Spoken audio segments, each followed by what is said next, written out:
muchas gracias por estar hoy aquí, en esta librería histórica como es Couceiro. Muchas gracias a la librería por hacernos este hueco en su espacio, que es un honor, es un privilegio. Y dar las gracias también al comisionado de 50 años de España en Libertad, que sin ellos pues este encuentro no sería posible. Un encuentro que por otro lado agradezco también en nombre de todo el equipo de EÑE profundamente, tanto a Ausa Arauz como a Quique Palomo, que nos acompañan hoy, para hablar de, pues, del placer de compartir lecturas en libertad, como si eso fuese lo más concreto que se nos ha ocurrido. Pero al mismo tiempo nos ha dado espacio a los dos, yo espero, para, pues, para reunirles sus visiones, su punto de vista, su obra, sus intereses sobre la memoria, sobre la libertad, tanto desde el punto de vista más gráfico, ¿no? Desde la ilustración pasando por las letras, ¿no? De USE.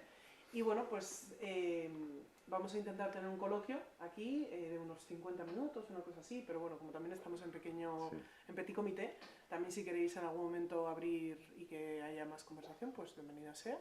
Y bueno, pues muchas gracias nuevamente por estar aquí a los dos. Pues a ti. Y al festival y a los 50 años. Y a la librería. Sí, por supuesto, es que la verdad que mola mucho estar aquí. Pues yo quería empezar lanzándoos precisamente por estar aquí en Couceiro, en una librería que lleva más de 50 años al pie del cañón, siendo un lugar de encuentro para la cultura y por lo tanto para la libertad, ¿no? La lectura, ¿no? Cómo va de la mano de esa libertad, como para leer hay que ser libres y pues la libertad también que te proporciona la lectura.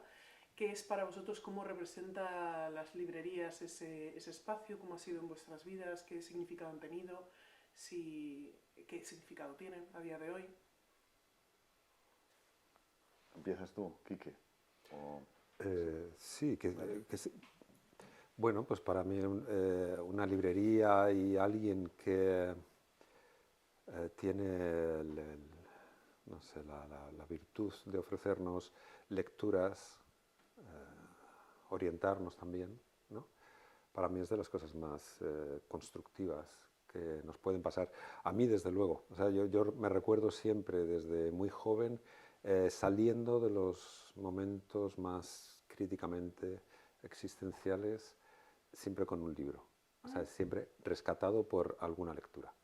Y bueno, y las librerías son los que facilitan libros. Y en mi caso, si recuerdo la primera vez que en una librería un librero recomendó algo, sí me acuerdo del primer momento. ¡Ay, qué bonito! Creo que con mi padre, un librero le dijo, de allí del barrio, de Madrid, le dijo, mira, este es muy simpático, este te veo de aquí, mira, se llama Mafalda. Y mira y se puso a leerlo, empezó a leer algunas viñetitas y yo veía que aquella persona abrió ese libro por cualquier página, no importa, o sea, lo importante era ese acto de estar en relación con aquella persona que había ido a buscar alguna lectura con su hijo muy pequeño, yo tendría en ese momento, no sé, a lo mejor 6 años. Y luego, casi en esa misma edad, recuerdo lo importante que fue también encontrar la biblioteca de mi barrio. Y lo mismo, o sea, de pronto fue entrar en contacto con no sé, algo infinito, ¿no? Entonces, y después, siendo joven, como te digo, el hecho de tener contacto con alguien que te pudiese facilitar lecturas, para mí en ocasiones fue algo que me salvó de los momentos más difíciles, de cuando alguien es tan apasionado como es un joven, ¿no? de 16 años y llega a perderse un poquito. Siempre algún tipo de lectura era la que me ayudaba a continuar con un poquito de estabilidad. Sí, sí, sí.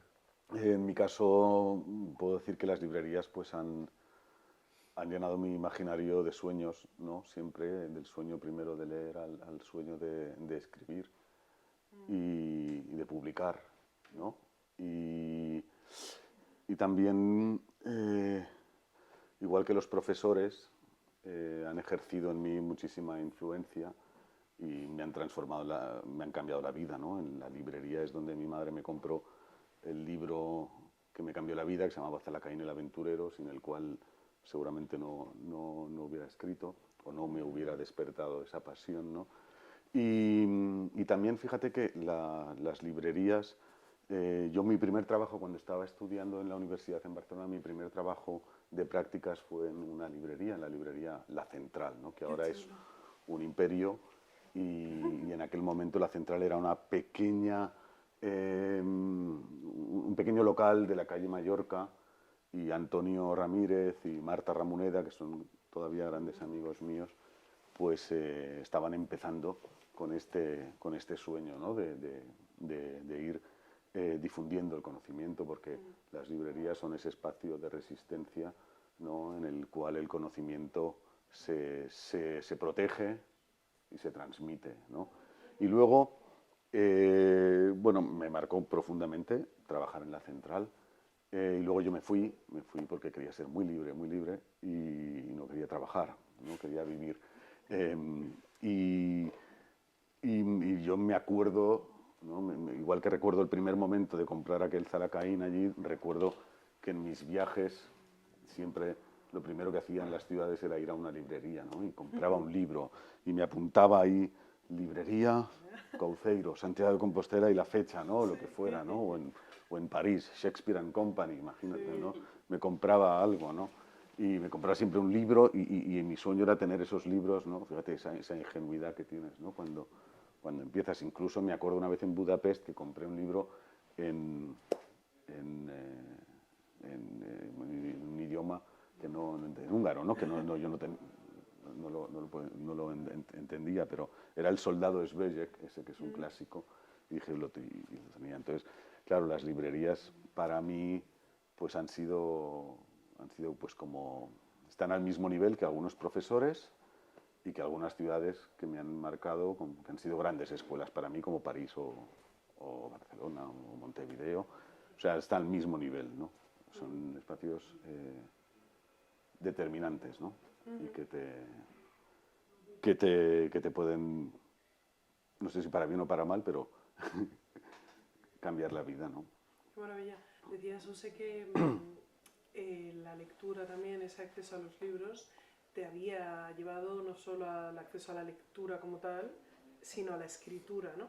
Y claro, cuando pienso pues, en cómo albergan estos espacios la cantidad de ideas y de historias y de personajes que los hay y todo el rango además que representan, pienso en vosotros como creadores, en cómo habéis llegado a esas historias como escritores y la libertad entonces, si nosotros como lectores la vivimos porque nos abrís a mundos, o en vuestro caso al principio os abrieron a mundos como lectores solamente, sí, cómo es vivirla desde el otro lado, ¿no? Que esa libertad sí. Hacia la creación, ¿cómo la sentís, ¿no? O sea, porque al final necesita existir ese camino, ¿no? Hacia vuestras historias y lo que a vosotros os inquieta, que además hay un nexo común, pero también es muy diferente, ¿no? Bueno, escribir es un acto de libertad porque, al menos en mi caso, cuando escribo novelas, lo que me gusta es fabular, ¿no? A mí lo que me gustaría es ser poeta, ¿no? Para empezar, pero yo no tengo ese nivel, ¿no? Los poetas son los que dicen, ¿no? Los que de verdad dicen las cosas más importantes, los que tienen una conexión directa con Dios, ¿no? Luego están los filósofos, ¿no? y los ensayistas, que son los verdaderos inteligentes, y luego estamos los novelistas que hacemos lo que podemos, ¿no? con esto, ¿no? Entonces, pero claro que es verdad que la literatura se nutre de esta libertad creativa. ¿Qué ocurre? Que como todo en la vida tiene un proceso. Yo creo que las palabras como libertad o felicidad o otras así son palabras cuyo significado va cambiando con el paso del tiempo, ¿no? Entonces no es lo mismo la libertad creativa de la primera novela, de ese primer impulso creativo, que la libertad creativa que tengo ahora después de 7 novelas, ¿no? Yo creo que la libertad creativa del principio es irrecuperable porque no tienes ningún miedo, ¿no? Porque eres salvaje, digamos, ¿no? O eres ingenuo, la ingenuidad sobre todo, que es una cosa fundamental en la vida, la ignorancia.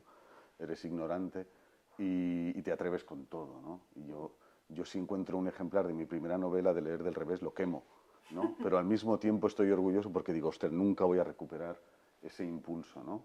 ¿no? De decir cosas que ahora no me atrevería, ¿no? Y, y, y bueno, yo creo que ese primer impulso,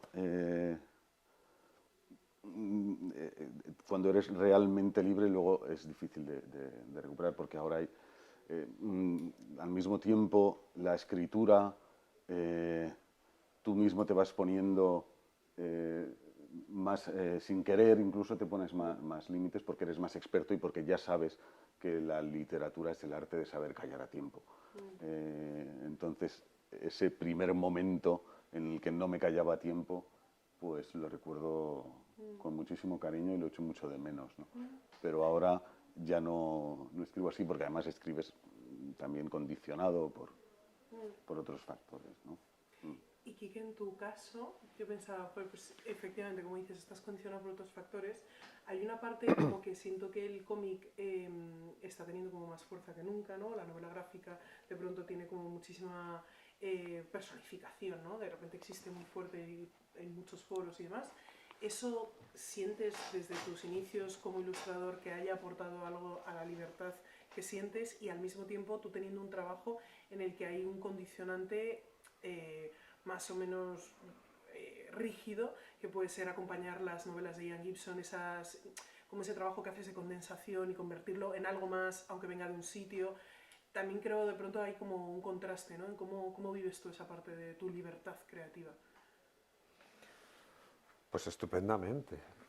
La verdad es que, claro, parece que es un trabajo de adaptación, o sea, es un trabajo de adaptación que parece que está, por tanto, muy condicionado porque tienes un texto que es el que inicia todo, alguien hizo una investigación tremenda en otro momento y tú te tienes que someter a ese texto, ¿no?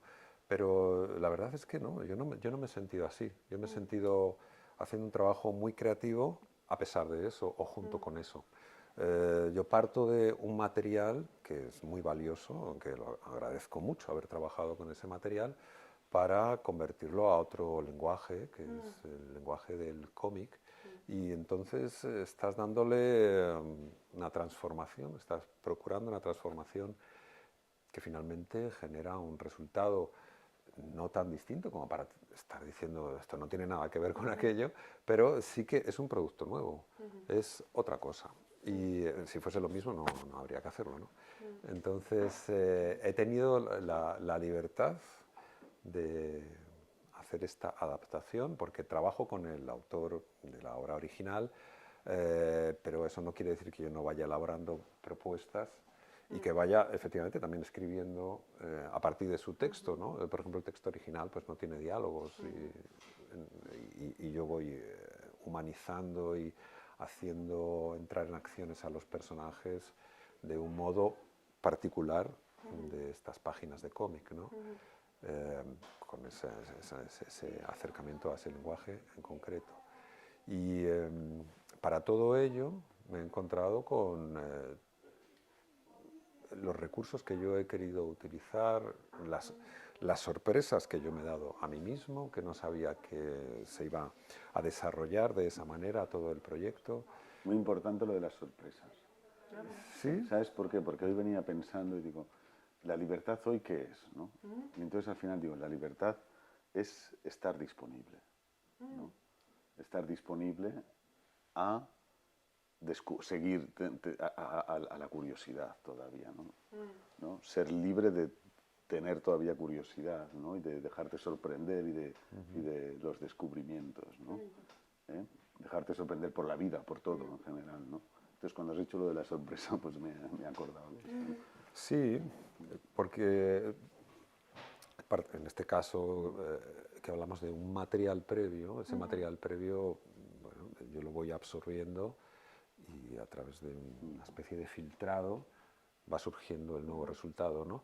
Y yo no sé muy bien en qué se va a convertir, ¿no? Yo tampoco he estado trabajando con un guión estructuradísimo que diga vamos a hacer estas páginas con la viñeta 1 en donde va a aparecer esta cosa. Esto va surgiendo y por supuesto está abierto a todas las rectificaciones que pueda encontrar yo en un una primera revisión de mi propio trabajo, pero después también en los encuentros que tengo con Gibson, ¿no? De manera que los resultados se van elaborando a lo largo de un proceso que dura meses, ¿no? Y en todo eso yo he sentido que hay una capacidad para trabajar bastante libre, siendo que al mismo tiempo no creo yo que haya ninguna libertad. Es curioso también la relación que tenemos con las obras, ¿no? Pero ya que Joan, cariño, el término. la relación que tenemos con nuestras obras mientras estamos escribiendo, tenemos esa libertad creativa, Sí. pero luego la que es libre es la obra, ¿no? Y entonces tú, ¿no? Ya dependes de ella, ¿no? Una dependencia, ¿no? Es una cárcel, vamos, porque aquí lo que más se disfruta es el proceso, ¿no? El proceso creativo, Sí. ¿no? Y escuchando de alguna forma, siento como si hubieseis desembocado en ciertas historias, ¿no? Dices, "Oye, pues de pronto estoy escribiendo y casi que me vuelvo yo cautivo de lo que se está escribiendo, ¿no? Claro. Y de pronto pues me llega esta oportunidad de adentrarme en García Lorca, ¿no? Desde la mirada que ha puesto Gibson y aportando yo. ¿Qué ocurre cuando os descubrís cara a cara con historias donde la memoria es esencial, ¿no? ¿Qué hay de la memoria? ¿Qué os importa de la memoria? ¿Por qué está presente en vuestra obra de la forma en la que lo está? ¿Qué nos dice la memoria de la libertad? No sé, ¿qué tenéis ahí entre vosotros y la memoria? ¿Qué sucede? Uf. Es que yo estoy últimamente muy afectado por todo lo que sucede. Bueno, perdón, igual ibas tú a... No, no. No, por decir. favor, es que sí. Jolín, yo cuando estaba haciendo, por ejemplo, el cómic de Lorca, yo decía, pero es que es increíble, es que parece que estamos hablando de ahora mismo, ¿no? O sea, los hechos de aquel momento, que en ese caso yo estaba haciendo su trabajo de adaptación, digo, es que lo aplicamos ahora al presente más absoluto, casi 100 años después, y entra perfectamente, ¿no? Entonces da la sensación de que no hay ninguna libertad. Que volvemos siempre a lo mismo, ¿no? El otro día escuchaba en una entrevista que le hacían a Iñaki Gabilondo, decía, bueno, es que la única lección que nos da la historia es que la historia no nos da ninguna lección, ¿no? Es que no aprendemos nada, ¿no? Bueno, eso es lo que o sea, uno tiene la esperanza de que la memoria sirva para no repetir ciertas cosas. Pero es que luego cuando estás trabajando en torno a hechos históricos y a querer potenciar la memoria para eso, ves que estamos otra vez en lo mismo después de 100 años o de 1000 años, ¿no? Entonces, bueno, no sé qué puede ser. Bueno, a mí me interesa la memoria porque yo creo que un escritor es memoria o no es nada. Un escritor tiene 3 armas para escribir, que son la constancia, la imaginación y la experiencia, ¿no? La experiencia es la memoria. También me interesa mucho la memoria porque creo, como dicen ahora los chefs, ¿no? Que sin tradición no hay evolución, ¿no? Y a mí los artistas que me han marcado y que son mis referentes son aquellos que han conseguido hacer vanguardia a partir de la tradición, ¿vale? Que eso es algo muy difícil, está al alcance de muy poca gente, ¿no? En arquitectura, Luis Barragán, México, ¿no? Que cuando todo el mundo, está completamente atravesado por el espíritu higienista de Le Corbusier y del movimiento moderno, decide hacer una arquitectura de muros con un color rosa, que es el color que él veía en los mercados de Jalisco, ¿no? De las mujeres mexicanas que iban a vender ahí sus productos, ¿no? Entonces va hasta lo más retrocede a la tradición más pura y con esa hace vanguardia. En música, Bela Bartók, que es el gran fundador junto a Zoltán Kodály de la etnomusicología, es un tipo que desde Budapest se va a Transilvania y empieza a grabar a las mujeres en los pueblos, en los Cárpatos por ahí, les graba con un magnetofón, hacen y luego eso a partir de ahí hace las danzas rumanas, que es una obra maestra, ¿no? Que todo el mundo conoce, ¿no? O sea, hacer vanguardia a partir de la tradición es muy difícil, ¿no? Es muy difícil. No puedes hacer vanguardia de otra manera, ¿no? Pero y entonces a mí eso me interesa mucho, ¿no? Y además la vinculación de lo rural con el cosmopolitismo, porque a mí me interesan estas dos cosas, ¿no? Yo, en mi caso como escritor, evidentemente me han marcado mucho las ciudades en las que he vivido, pero también durante 15 veranos yo veraneaba en un pueblo, ¿no? Y cuando ya tenía 15 o 16 ya no quería ir nunca más al pueblo, ya quería viajar, descubrir el mundo, ¿no? Y el pueblo lo dejé de lado, ¿no? Y cuando me hice escritor, ¿no? Toda esa memoria del pueblo afloró, ¿no? Y me salvó, ¿no? Entonces yo sin aquellos veranos, sin esa memoria de yo de estar en contacto con un mundo completamente distinto al que yo vivía en la ciudad, pues no, mi obra literaria no existiría seguramente, ¿no? Porque ese es mi gran tesoro, ¿no? Entonces, por eso siempre me ha interesado esto, ¿no? Creo en la evolución a partir de la tradición, ¿sabes? Otro caso impresionante aquí es Lorca. Lorca en las tragedias, ¿no? También, ¿no? Se basa en el contacto, en historias que le van contando en los pueblos, ¿me entiendes? ¿No? Violeta Parra, ¿no? Violeta Parra, que se fue también por todos los pueblos de Chile a recuperar el folclore, ¿no? A mí todo eso pues me ha interesado siempre mucho. ¿Y qué sentís? Claro, es que te escucho hablar de la memoria, hablabas también, Use, de tu juventud en el pueblo, y no puedo evitar Bueno, pensar... solo veranos, ¿eh? O los veranos. Pero bueno, hice mucho daño, sí. Pero bueno, y que sí. luego la juventud en esos veranos, efectivamente, de Buah. repente Sí. ocurre una vida entera, ¿no? En unos meses. Madre mía, sí. Y entonces pienso en cómo se devuelve o sea, muchas veces tenemos la impresión de vivir precisamente como en la contemporaneidad, vivir en lo urbano, vivir en la modernidad, parece que es esa la libertad como máxima expresión, ¿no? Y lo vimos en todas partes y de pronto una especie de pseudodemocracia impuesta en las redes sociales, todo. Parece como que los tiempos modernos pudieran ser los más libres que hemos conocido y sin embargo, en cuanto tiramos un poco de la memoria de las personas que habéis tenido pueblo, se habla mucho en la ruralidad precisamente de eso. El otro día teníamos un encuentro con Esther L. Calderón en torno a su obra de pipas y demás, y hablaba también de esto, de esa sensación de estar en el pueblo y no tener quizá como esas limitaciones. ¿Qué creéis que tiene la ruralidad que enseñarnos en esos términos? ¿Tenéis esa sensación de cómo de pronto la ciudad, de tanto aspirar a esa libertad, nos volvemos todo lo contrario, las normas sociales, los planes, todo parece como que estuviera hiperdefinido, ¿no? No sé, ¿cómo lo vivís?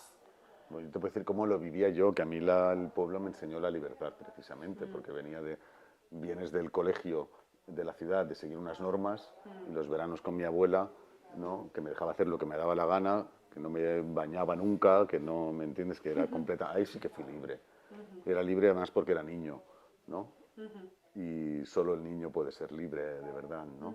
Porque es ignorante todavía, porque conserva la ignorancia, que es una cosa fundamental en la vida, ¿no?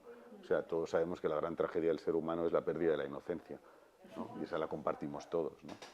Y cuando yo vivía en ese pueblo, esos veranos, pues lo tenía todo porque tenía la libertad de hacer lo que me daba la gana y tenía la ingenuidad, ¿no?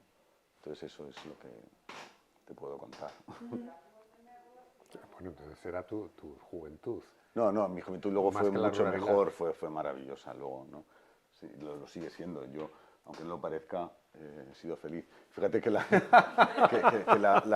felicidad es un término que a mí no me interesa. Yo me acuerdo mucho de Finkielkraut, filósofo francés, cuando le dan el premio de la Académie Française, no sé qué, tal, que dicen, Finkielkraut, ¿es usted feliz? No, soy libre, que es un escalón por encima, ¿no? O sea, a mí lo que me interesa es la libertad, ¿no?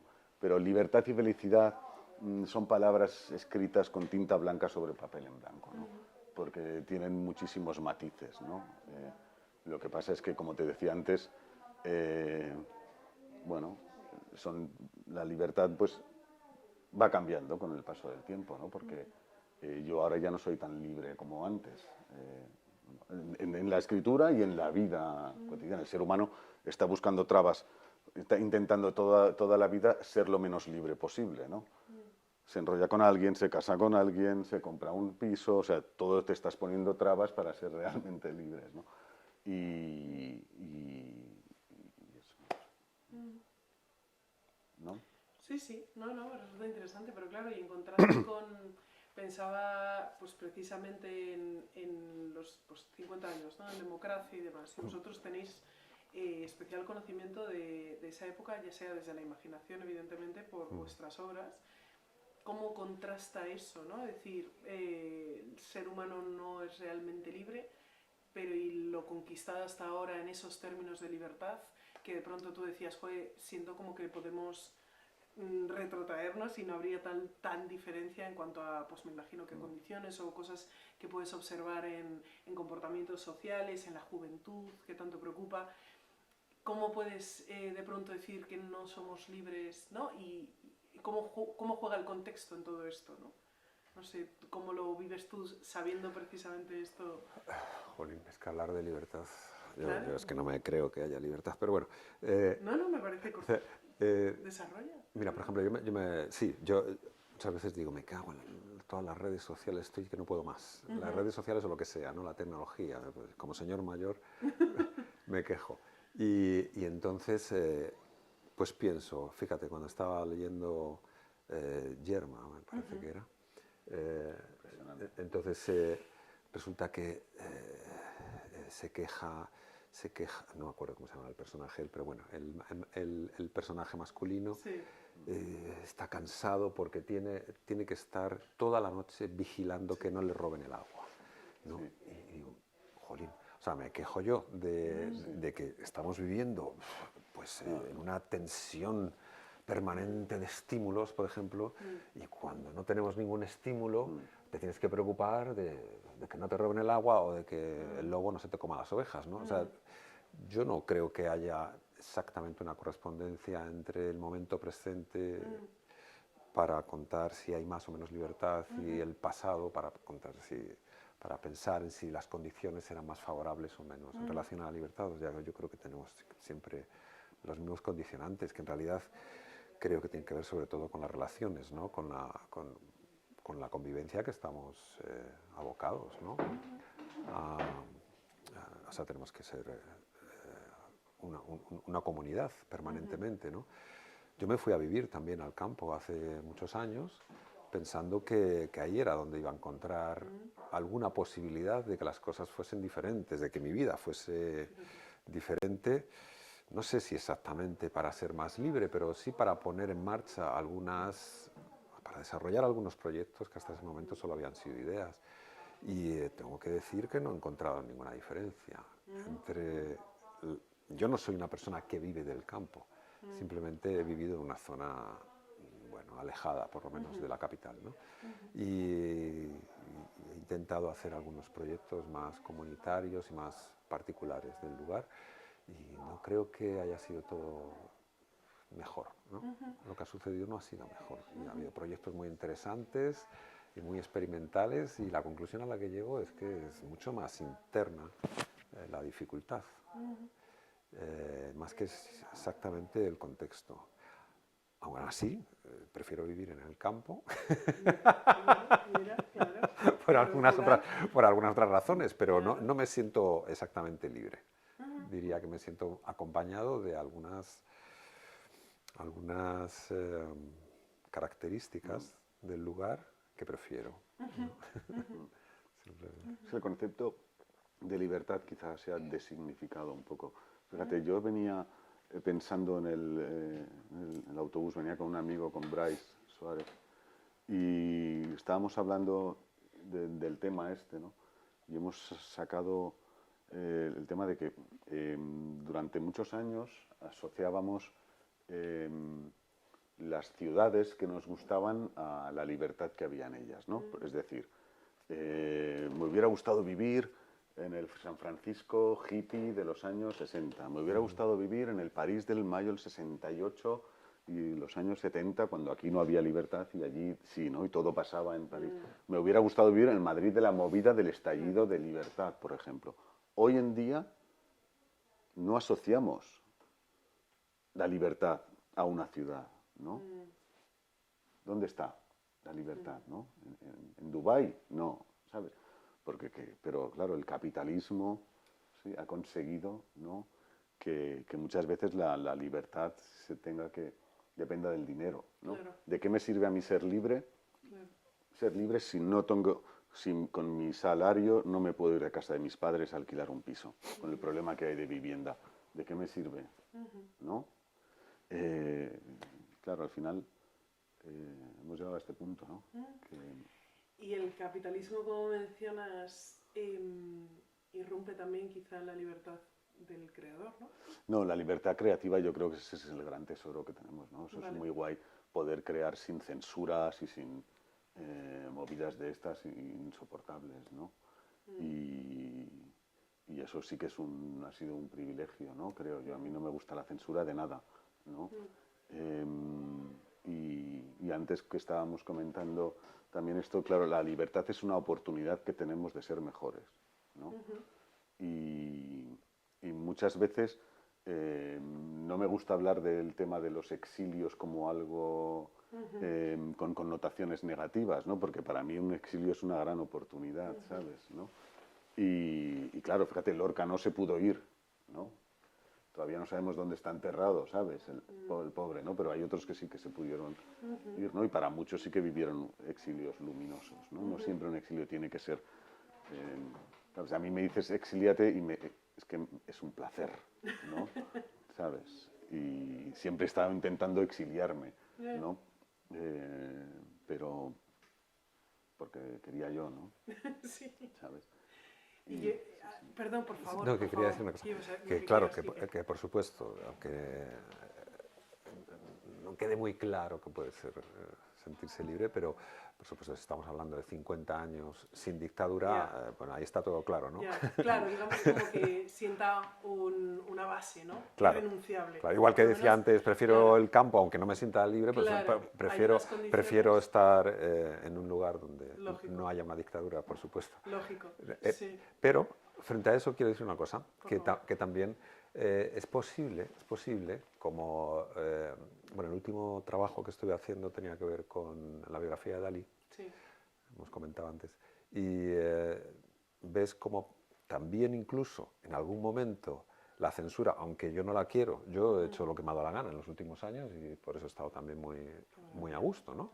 He puesto a los personajes diciendo lo que les ha dado la gana, que es lo que me ha dado la gana a mí, y sé que nadie me va a decir nada, entonces es fantástico, ¿no?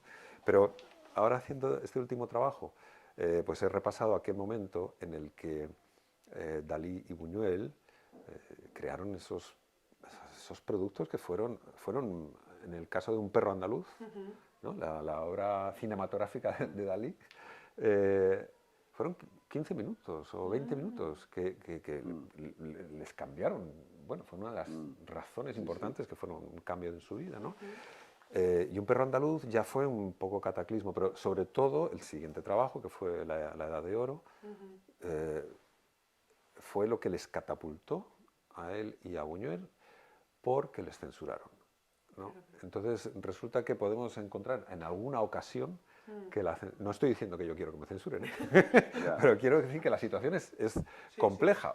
Eso, es una oportunidad. Resulta que el Es una exilio oportunidad, puede ser una Claro, oportunidad claro. y resulta que para ellos, por ejemplo, en ese momento, Claro. de una manera muy concreta, la censura fue lo que hizo que obtuviesen una enorme repercusión, ¿no? Quiero preguntaros algo que quizá es demasiado abusar de vuestra imaginación, pero ¿alguna vez habéis pensado qué ocurriría o cómo seríais como creadores habiendo nacido, si hubierais nacido, mejor dicho, hace 50 años, 60 años, quizá, bueno, no sé, me refiero, hubieseis creado hace 50, 60 años, que a lo mejor, no sé, cómo hubiera modificado vuestra obra? ¿Os habéis imaginado en esa tesitura? Con la presión que podía existir o de pronto hermanados en ese exilio, no sé, ¿os habéis imaginado alguna vez cómo os influyen los tiempos actuales en lo que hacéis? No, yo no me lo imaginaba. Mm, No lo he vivido y creo que es difícil de imaginar. ujú. O sea, creo que tenemos una situación finalmente, pese a todo, privilegiada, Sin duda. ¿no? O sea, No sé hasta qué punto podría esto creo, haber, creo, ¿no? creo que este estado, por lo que llamamos estado de Sí, derecho, de bienestar. Sí, estado de bienestar, sí. o sea, pese a todo, es un nivelazo. Pues es que yo me imagino tanto tus obras, que al final estás ensalzando figuras, en el caso de García Lorca o de Machado, o incluso el cómic que hablábamos del golpe de allí de Chile y demás, Claro. pienso, claro, eso si tú lo hubieras creado con figuras de ese momento, pues quizá hubiera sido, no sé si imposible, pero hubiera sido muy difícil. Y en tu caso, yo me imagino en tu última novela, vamos, ya solo en esa, hubiera sido muy, muy, muy controvertido que Muy hubieras puesto el controvertido. deseo de una mujer Muy en la controvertido. palestra. Entonces, no sé, no Hubiera sé si en tu caso sido, te lo has hombre, imaginado. hubiera sido imposible. No me lo había imaginado, ahora estaba tratando de Sí, imaginármelo, sí, pero sí que es verdad que no hubiera sido posible, ¿no? Pero claro, la literatura es un espacio de libertad, ¿no? claro. Te tienes que, si un escritor no es libre para ponerse en la piel del personaje que él quiera, sea una mujer, sea un hombre, sea lo que sea, ¿no? O un escarabajo, ¿no? Como Kafka. O sea, Claro. quiero decir, ¿de qué sirve, no? Claro. Pero no me lo he planteado nunca, la pregunta de cómo hubiera sido crear sin libertad, eh, pero me encanta crear en libertad, ¿no? Qué bueno, qué bueno. Y arriesgarme, ¿no? Aunque, ¿sabes? La literatura también es eso, ¿no? Es el riesgo, ¿no? Y atreverte, ¿no? Y eso pues te lo da la,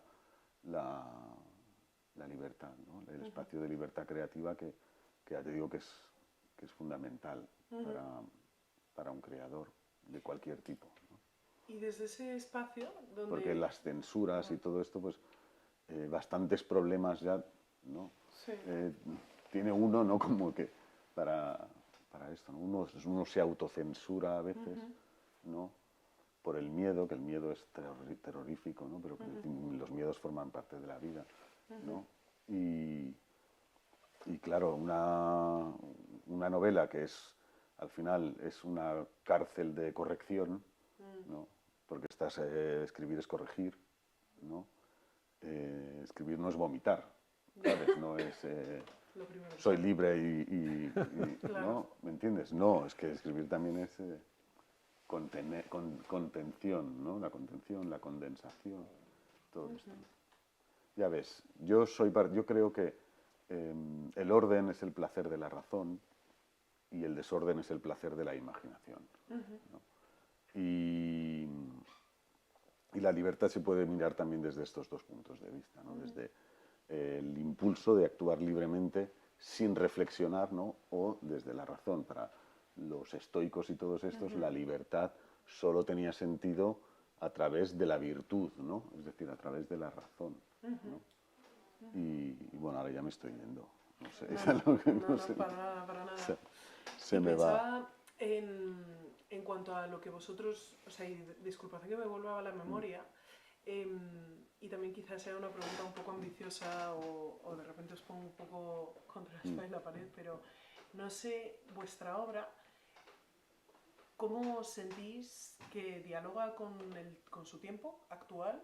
Y sobre todo porque yo creo que sí que es algo que tenemos, sobre todo hoy en día, como muy en boca de todos, no, pues es que la juventud, y lo hablábamos antes, ¿no? Y de pronto parece que hacen, que en la estadística sale que no sé qué grupo porcentual de jóvenes, de pronto como que banalizan la época franquista, ¿no? Y a todos, pues, bueno, a los que no lo banalizamos, de repente nos asusta.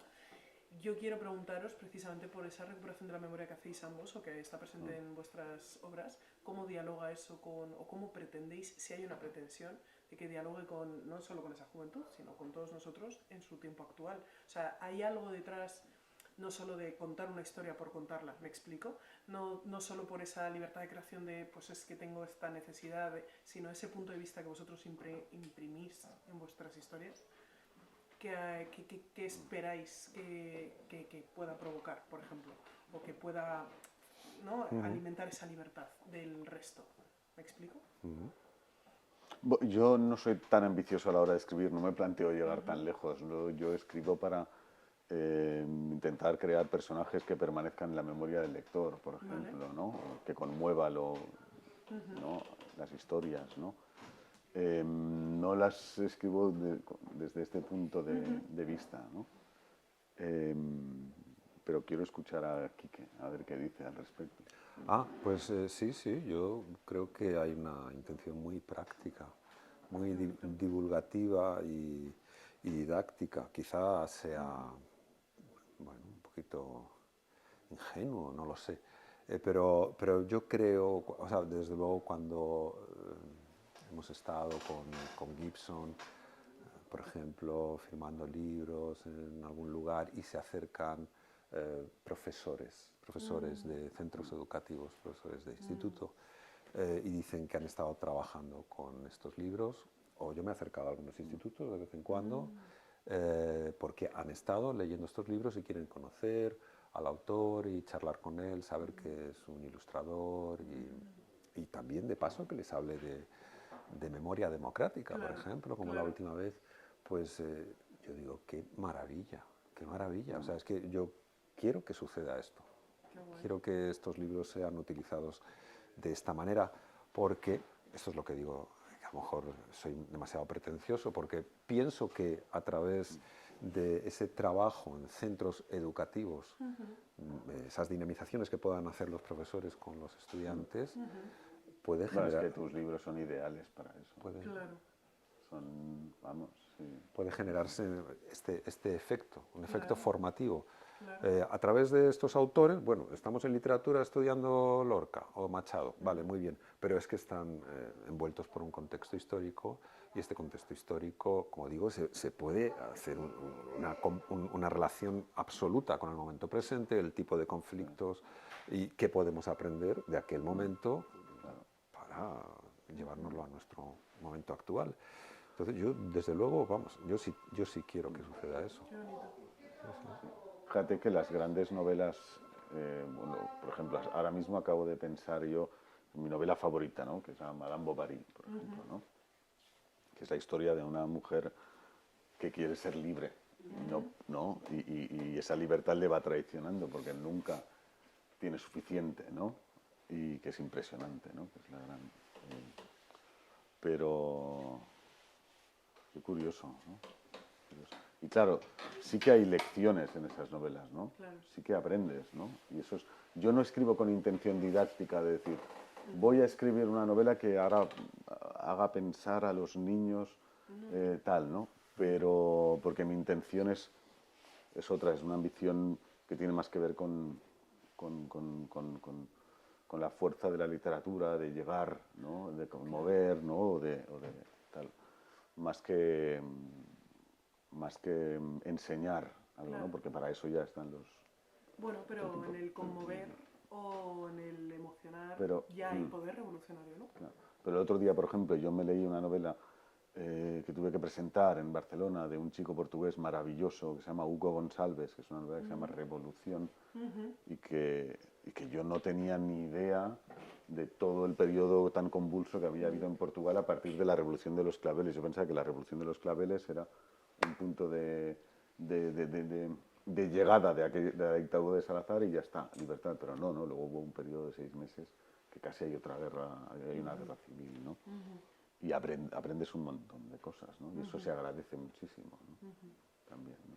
Sí, y yo me imagino como lo que tienen que disfrutar los alumnos, porque además la fuerza de vuestros personajes es incontestable, ¿no? Personaje como Lorca, ¿no? Bueno, en este caso, también como decía, con la dinamización de profesores, ¿no? O sea, con la mediación también de algunos otros agentes, ¿no? O sea, vale, Gibson escribió el libro original, luego yo he trabajado con él para hacer esta nueva versión de aquella historia, pero después se cuenta con que haya más agentes que intervengan en lo que es todo el proceso, hasta que se produzca este resultado que a mí me gustaría. Claro. No es el único, no es el único público objetivo, ¿no? No, por supuesto. Pero desde luego que sí que me parece que puede ser tremendamente práctico en este caso, Claro, ¿no? claro, sí. Muy concreto. Qué chulo. Pues no sé si os apetece que abramos, queréis decir algo más, queréis contarnos algo más, o si os apetece participar a los que estáis aquí, que la verdad es que está más que bienvenida. ¿Alguna pregunta, algún comentario que queráis hacer? Yo tengo alguna, sí. Ya, sí. Claro, por favor. Bueno, siguiendo la línea de la novela gráfica, no sé si conocen en Argentina El Eternauta, una novela gráfica también. Y ahora, bueno, se dio la situación de que hicieron la serie en Netflix con Ricardo Darín, muy famosa. Sí, es verdad. Bueno, es originalmente un cómic en la época donde explota el cómic en Estados Unidos, y el autor de la obra fue censurado por la dictadura argentina muchísimo tiempo, está desaparecido, muchísimo tiempo. Y yendo a lo que decías, en Argentina pasa lo mismo con lo que estabas comentando vos con tu obra, porque es algo que se usa en las escuelas para poder hablar de justamente un periodo que es tremendo para Argentina, para Latinoamérica en general, no solo para Argentina, o en muchos países de Latinoamérica, y cómo eso, desde la gráfica a los chicos del colegio primario, es más secundario, no sé cómo si acá también se llama secundaria. Es más fácil llegarles por la gráfica, que tal vez, a ver, novelas sobre la dictadura hay muchísimas, pero el medio gráfico es muy ameno para los jóvenes, para poder, sobre todo, meterse en ese mundo. Y ahora que encima hicieron la serie, es una revolución. Está agotada la novela, la obra. No ahora, está la reedición, pero hubo un momento cuando salió la serie que explotó, que no se conseguía en ningún lado, y es un cómic que existe hace muchísimo tiempo y que se da en el colegio hace muchísimo tiempo, pero bueno, la magia de Netflix hizo que volviera, entonces me parece como muy acorde a esta idea de poder meter la historia en las escuelas a partir de lo gráfico. Claro. Es muy interesante. Sí, es una generación muy visual, ¿no? Al final, la que viene. Entonces, el poder de conmover que tiene la novela y que te conmueve Madame Bovary, de pronto también lo consigue. Es que no creo que sea solo un valor didáctico lo que tiene tu cómic de Lorca o tu novela gráfica. No, es que por tiene supuesto. Incluso, ¿sabes? O sea, como... La capacidad de conmover del arte. También conmueve, y eso es precioso. Sí, claro. Por supuesto. Claro, pero por eso decía concretamente. Sí, me parece interesantísimo. Este efecto. Pero, claro, y eso es lo que pasa. Y de pronto se vuelve una oleada. Y la transmisión es súper veloz, ¿no? Sí, porque gráfico siempre fue, porque desde el inicio fue gráfico. Claro. Lo que pasa es que se va sumando escalones en lo gráfico. Hasta que, bueno, prácticamente ya con la cuestión de la serie se ha servido en bandeja, no hay mucho para pensar ni para imaginar, ya está todo ahí. Así que sí, la comparación está buena. Fíjate, qué interesante. Muchas gracias. No, por favor. A ustedes.